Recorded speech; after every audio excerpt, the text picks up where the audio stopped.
You know what? I just felt good. Exercising has caused me to stand up better, not just diet. Changing the way that I eat has definitely improved my posture, but doing these challenges with exercise, physical challenges, has been very good. I'm stronger, I feel better, and you will too. Today is the last day of the 28-day squat challenge. Yes. Sometimes I do them like this because I'm trying to keep my back straight. That's a big thing that I've learned about doing squats and the proper way to do squats. So some people stand like this, but I've been doing them like this. I feel like it helped me with just overall balance, and I started to feel it more here as I went on with doing the squats. The first few days were more difficult, but I went from doing none with this big body, 250 a day. And when I first started, there is a video of me my sister took. I'm doing them more like this, with my back like this. Now, some people may say that's the proper way to do it, but as I started doing them more and more, I started to realize I'm standing more erect. So I didn't hunch. I actually was using my thigh and my knee, and it was working. So I feel my booty. I have a flat butt because I've got big hips. And I was looking in the mirror last night and I did not like it. Like, even though I could see my butt muscles move because they are a lot stronger from clenching as you come up, I got a long way to go because the hip part right here, I mean, it's just not budging.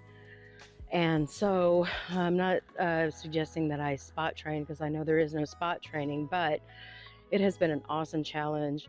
I have enjoyed pressing forward physically, even on days that I felt like total doo-doo. And there was some times that I did not want to do them, or guess what? I had laid down for rest in the evening and said, oh my God, I need to do my squats.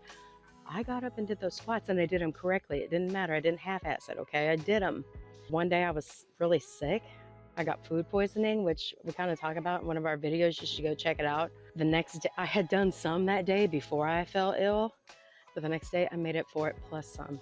So I did have a day where I didn't get to do them all, but it wasn't because I was being lazy. I was vomiting and I had diarrhea, like massive amounts of explosive sickness. It was terrible, all because I chose to eat something that I should not have. And I've been thinking about my next challenge and what does that look like? And I don't think that I want it to be food. I want to continue to challenge myself physically. I like it. I like the way I feel. I like the way that it's impacted my legs. I cannot stress enough after I started to do them correctly how different I felt in my thighs. Then the other day I decided I was going to try to start going down lower if I could. I've always been so big, so I've been afraid to go on my knees for fear of blowing out a knee. You hear that some people do big, heavier, especially being a woman. I mean, I'm aging. I didn't want to blow out a knee, whatever that looks like. There it is. Oh! So I did go down lower for 4. I counted 4. No, I didn't. It's not like I hit the flow. No, I just went down lower. So what is your next challenge? So I'm thinking about arms and chest. I've been having no inches coming off of my bicep. I am not suggesting that by me pumping iron or by doing push-ups that fat will burn off. I don't know because I've never been in this place in my life before. But I was considering starting to do push-ups but off of a countertop where it's stable. I can hold on and I can push off it, or of a door or through the door frame. Oh, because if you've never done that, boy, and you want to really stretch your back, man, it will really stretch it. You might even get a really good pop out of it. It's carries a lot of junk up there, a lot of tension.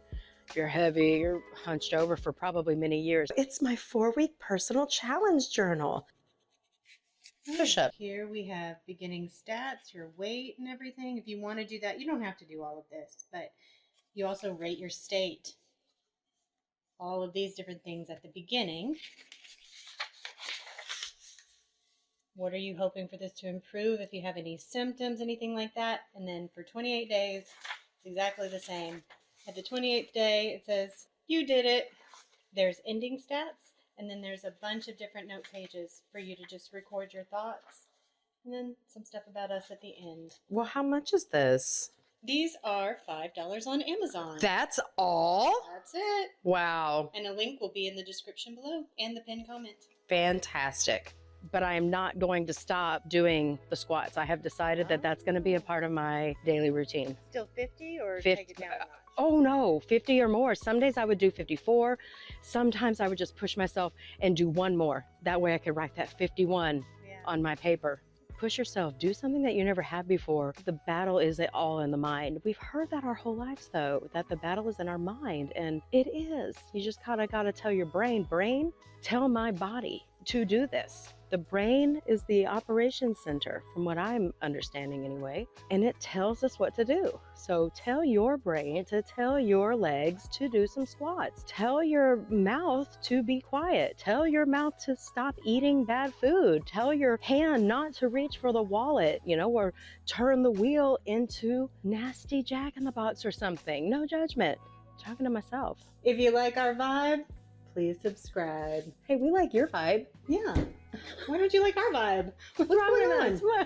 I'm mad. I might try to do them on my toes. I don't know just yet. I don't know what it looks like just yet. I think that I'm going to be challenging myself to do as many. 50 is really not that many. I've done them before.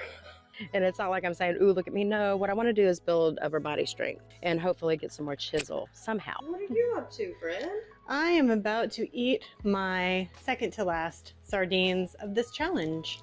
This is my 27th can of sardines. Yeah. I have had one a day every day for 27 days. I almost forgot yesterday. It was 8 in the evening. I normally don't eat that late. I was like, oh, I gotta eat sardines. And I was already full from steak. So yeah, I'm gonna grab salt real quick. I had eaten the full meal at 6, but I wasn't hungry, But yeah, I went because that's the challenge, right? I gotta do it. I can't believe it. I haven't missed a single day. I've wanted to.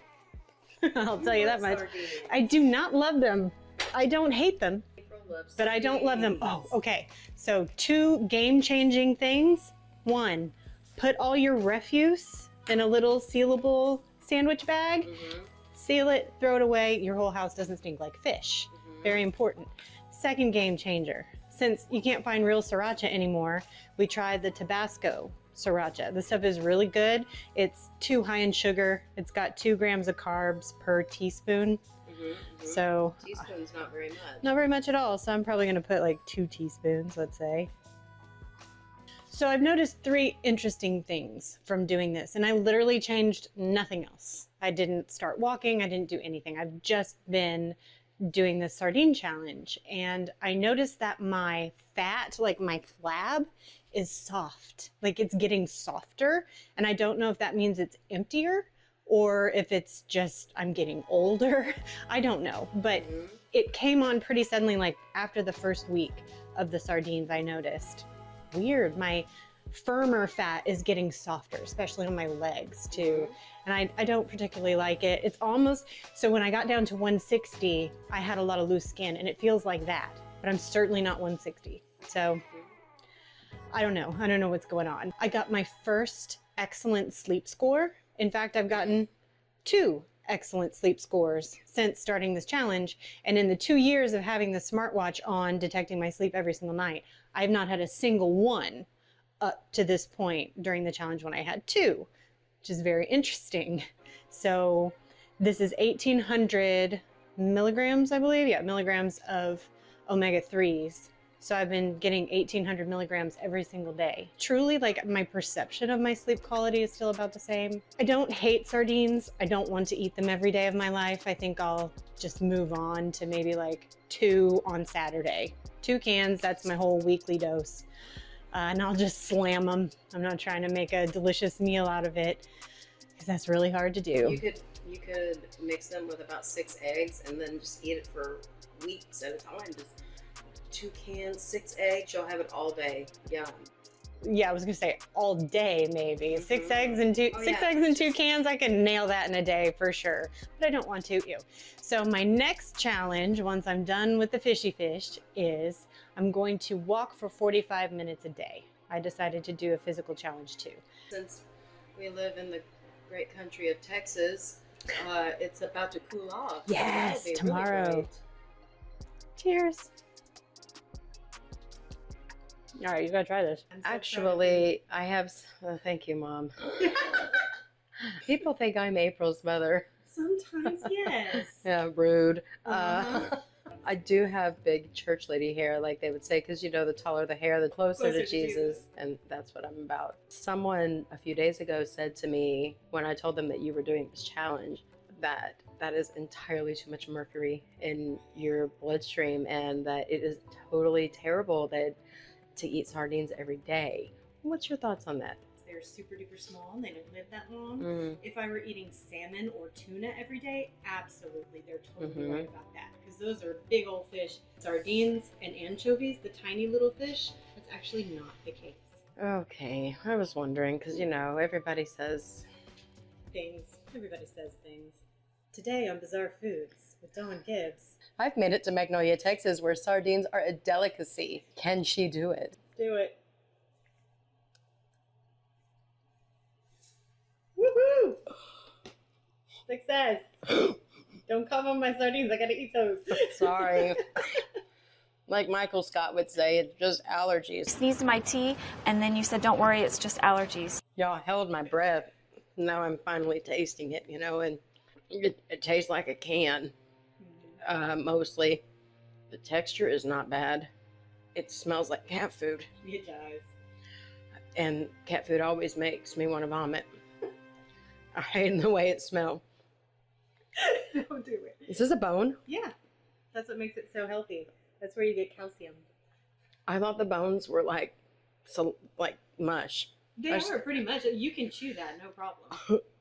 Well, hey everybody, here's to you. Hello again, my name's Emily. I am the Carnivore Christian Sister. I wanted to update you guys on my 4-week experiment, which was introducing sprinting into my workout routine and cutting out long distance running. So as a reminder of what I was doing before, I've been exercising to some capacity since 2020 and doing low carb to ketovore, somewhere in between there on the spectrum of the proper human diet for 2 years through pregnancy and delivery in 2021. And so I've just been trying to change my lifestyle for something that's really sustainable, and I'm focusing more on things that will keep me strong, help with longevity, decrease instance of disease, chronic disease, things like that. So I'm not really too worried about weight loss, but I did feel like at this point, I've kind of stalled on progress and been really any measurable form. I'm not super duper duper strict on my diet, but mostly strict. And I do weightlifting at least 3 times a week for 45 minutes to an hour. I do walking long distances, like 2 to 3 miles. But before I was running like a 5K, which is 3.1 miles. I was doing that at least once a week, and I have been doing that since I was pretty much in junior high. For a long time, I've been running that distance. I saw some really cool information on YouTube about the benefits of sprinting and how the physique of those who do long distance versus sprinting can be really noticeable. That's why I decided to sprint. What I committed to was just adding sprinting in 3 times per week. So it looked different each week, but I did complete those 3 sprints. I did track some metrics, but honestly, I didn't see a lot of improvement in my performance as far as speed. I'm slow. They laughed at me in junior high when I tried to sprint. They told me I was slow, and I felt like I couldn't do it because I was so bad at it. Now I'm even older and might get injured, so I was worried about that. But the result is that I am still slow.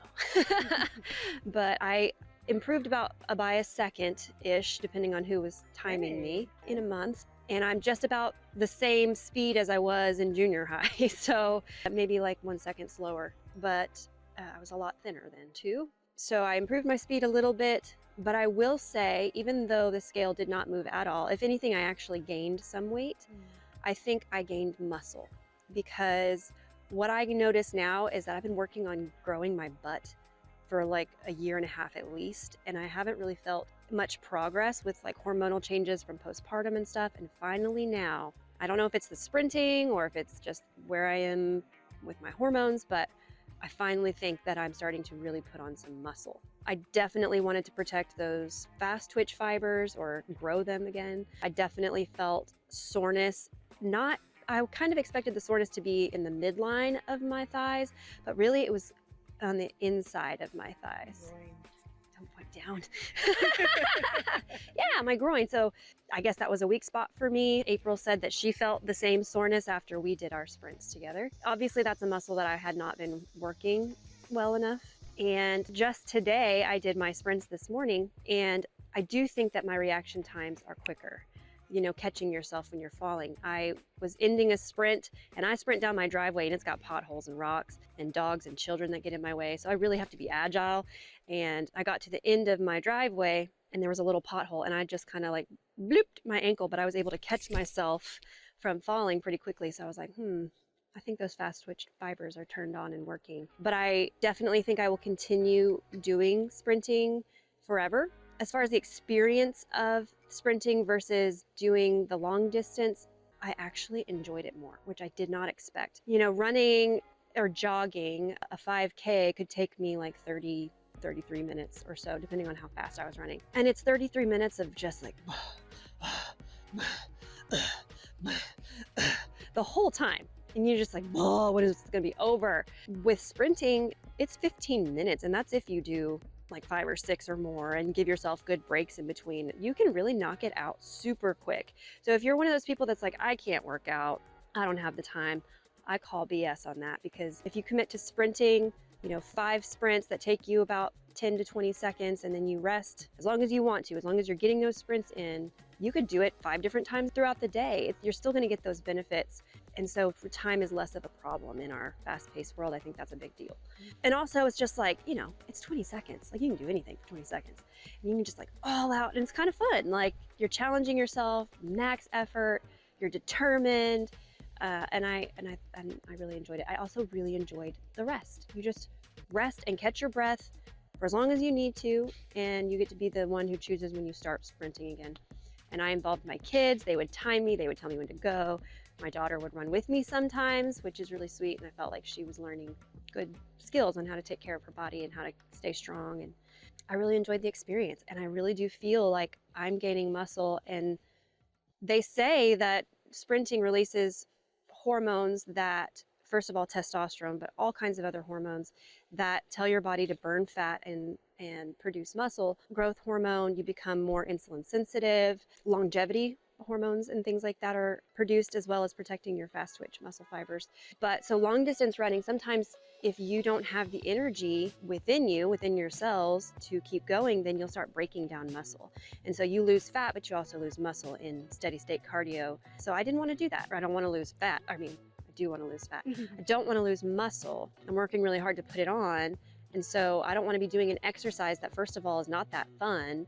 And secondly, is sort of giving me 1 step forward, 2 steps back. So I am a believer now. And and it sucks because I really just spent a lot of money on some running shoes right before this experiment. And now I think I've changed what I'm going to do. I think I'm going to not use those running shoes. Wish I could return them, but I can't.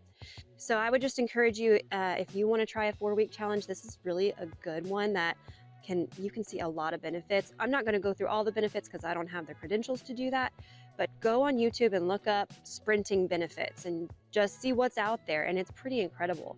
I do want to say that I went clothes shopping with my husband during this challenge. And for the first time in that horrible dressing room lighting, I was like, I kind of like the way I look. I kind of feel good. I usually have like this fat donut around my belly button that I've had forever. And I kind of feel like that is going away. I could definitely feel at first that my abs were sore when I started running. Now, not so much. And also like in my arms. It's just amazing how it's like your entire body is working at full capacity. So I didn't really lose any weight. I didn't recheck my measurements because my diet has fluctuated and I'm also lifting heavy. So I would imagine that I wouldn't lose a lot of inches, but my clothes fit well. I feel confident, I feel strong, and it's just so time efficient. So definitely recommend adding sprinting into your day. I think if you're in a stall, you know, if you've just been dieting or you've just been doing the same workouts and you're in a stall and you're frustrated, try sprinting. You only have to do it once. And sprinting uphill is safer on your body than sprinting on a flat surface, and it can just bang for your buck right there. So April did it. She would not call herself super physically fit. She did it. She did not get injured. I think it's an amazing thing to try. Do you have any plans for your next challenge? No, I'm still thinking about what I'll do next. So stay tuned. What are you gonna do for the next 28 days? Challenge yourself. And share with us what you're gonna do, because we're excited to hear about it and to see your results. Yes. Go you.